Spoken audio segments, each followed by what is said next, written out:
सब कुछ यहीं रह जाना है।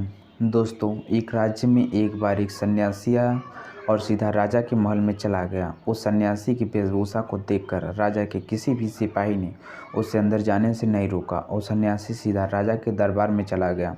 सन्यासी को अपने सामने खड़ा देख राजा ने उससे पूछा कि आप कौन हैं और क्या चाहते हैं।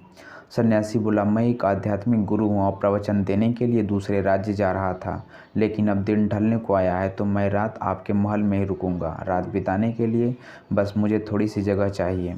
सन्यासी की बात सुनकर राजा बोला, ये राजा का महल है, कोई विश्राम स्थल नहीं है जो आप यहाँ रात में रुकना चाहते हैं।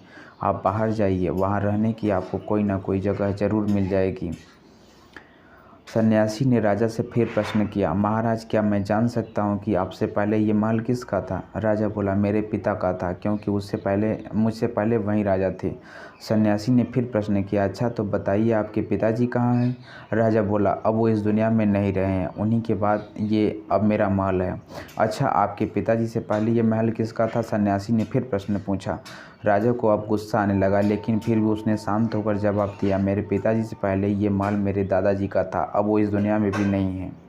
अब सन्यासी बोला, ये जगह ना तो कल तुम्हारी थी और ना ही तुम्हारे जाने के बाद ये किसी और की होगी। इस संसार में लोग कुछ ही समय रह पाते हैं और फिर चले जाते हैं। जहाँ हम अपना समय बिताते हैं वही हमारा विश्राम स्थल है। ना तो तुम अपने साथ लेकर जाओगे ना कोई और। बताओ, ये महल विश्राम स्थल नहीं है तो क्या है? राजा उनकी बात समझ गया और हाथ जोड़कर माफ़ी मांगने लगा। उसने सन्यासी को रुकने की जगह दे दी। दोस्तों, ये बात तो हम सभी जानते हैं कि संसार से हम कुछ भी लेकर नहीं जा सकते हैं। खाली हाथ आए हैं और खाली हाथ जाना है।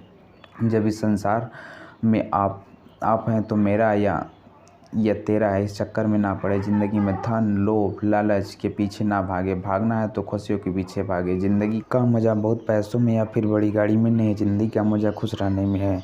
खुश रहो, क्योंकि दूसरे के पास चाहे बहुत पैसा है, लेकिन इस दुनिया से हो जाएगा खाली हाथ ही और उसके धन का भोग कोई और करेगा। अगर कोई पैसा होकर भी अपना जीवन दुखों से भरा है तो आपकी ज़िंदगी अपने आप में ही बेकार है। याद रखना और इस पर गहराई से सोचना, आलीशान ज़िंदगी से बेहतर है खुशहाल ज़िंदगी। दोस्तों, ये कहानी कैसी लगी कमेंट बॉक्स में ज़रूर लिखें।